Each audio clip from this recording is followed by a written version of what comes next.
Finally, they're dredging the Delaware River. It'll bring ships and jobs and more money. We'll talk to the guys doing the dredging. This is the Delaware Way. Hi, I'm Larry Menti. Welcome to the Delaware Way. They have been talking about dredging the Delaware River since I was a child growing up in Philadelphia so they could bring in bigger ships. And guess what? Now it's finally going to happen. Joining us now to talk about that is Ed Voigt, who is the Chief of Public Affairs for the U.S. Army Corps of Engineers in Philadelphia, and Anthony DePasquale, who is the Chief of Operations Division at the U.S. Army Corps of Engineers in Philadelphia. Thank you both for coming in. You've got to be excited about this. It's been a long time coming. Yeah, I mean, how long have they been talking about this? Well, we started in the 80s, putting together a comprehensive plan for the Delaware River, and then the deepening project has actually been authorized since 92. 92. And the problem in the past has always been, it seems like nobody wanted to pay for it. They were questioning the benefits of it, and then time kept going by, and they kept saying it has to happen, it has to happen, it has to happen. So you must be excited. I know the Vice President was in town the other night just to announce this, and he was excited as well. So let's get into details about it. Let me start with you, Anthony. When is this going to start? Well, the actual dredging began in 2010, actually.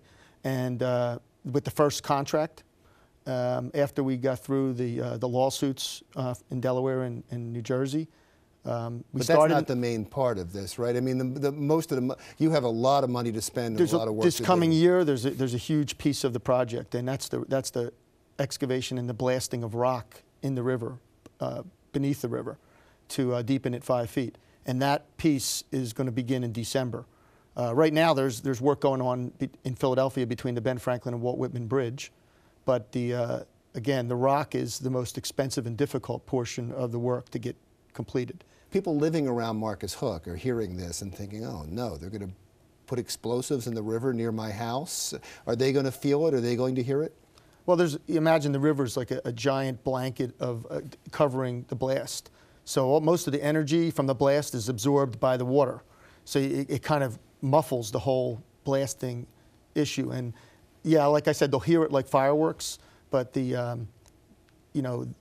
a mile out almost in the river from the shoreline. And all along the shore is industrial.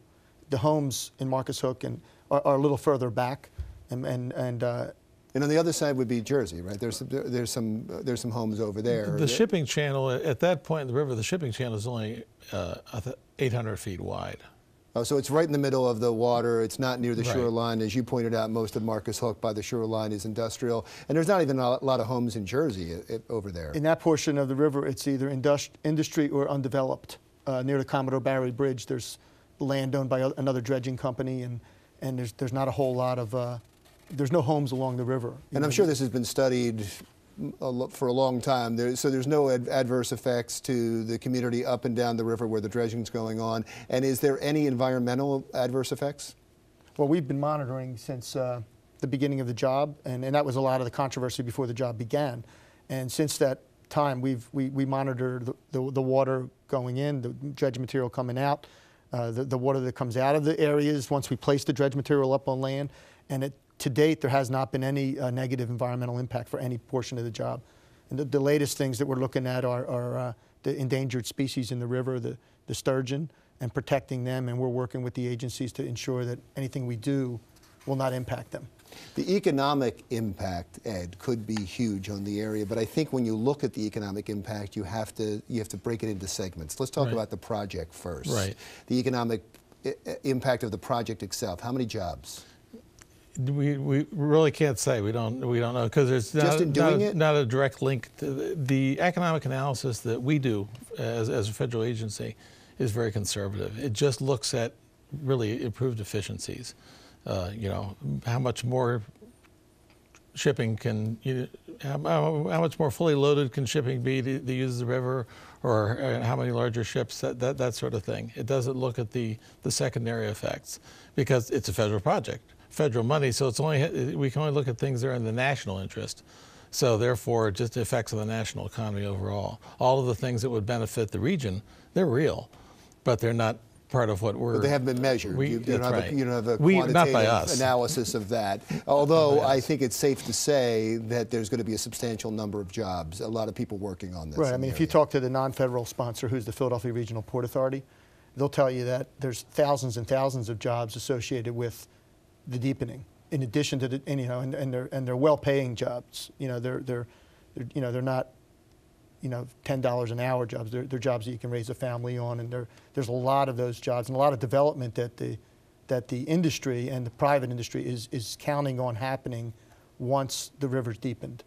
And a lot of money being spent in the area by the people that are coming in for those jobs or have extra income, and also a lot of tax dollars coming to the area just because you have these companies coming here and doing this, and workers. So that's the short-term economic impact. Now let's talk about the long-term economic impact. What is, I'll start with you, Ed, because you talked about the federal dollars.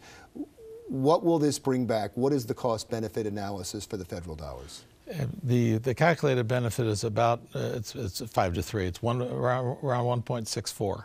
So, putting it in simple terms, if you spent $1 on something and got $1.64 worth in return, then that's what we're talking about. And in this case, you said the project costs about $300 million? Right. The benefits are annualized. What we do is we look at a 50-year period.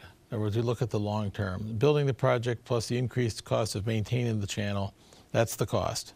And then, okay, what are the expected benefits on an annualized basis in terms of more efficient shipping more than anything else, broken down mainly into benefits to container shipping and to crude oil shipping. And you were saying that really is the big benefit, the container shipments that are coming in. Yeah, now it's about 80% of the benefits between containers and bulk cargo, like coal and salt, that kind of thing is the benefits where Ed was describing earlier, the oil used to be what carried this project, but it no longer does. Sure, with the Sunoco refinery and the Gulf refinery, now there's no more Gulf and there's no more Sunoco. So it's, I guess the oil's not coming into the area the way it used to, but there still would be a substantial amount of new ships coming in?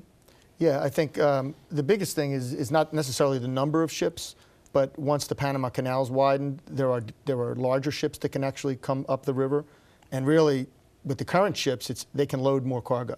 So they can ride deeper in the water because we have 5 foot more water. And that's what helps the most. They don't have to come up the river with a lighter load than they might have to otherwise.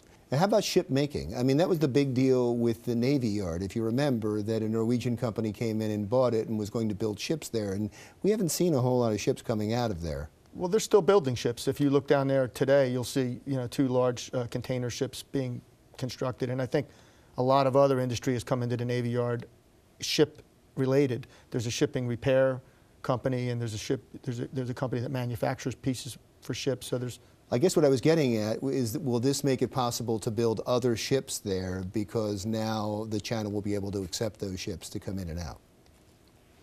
Don't know, because usually when you're talking launching of new ships, they're unloaded anyway. So I'm not sure that would be, the depth would necessarily be an issue.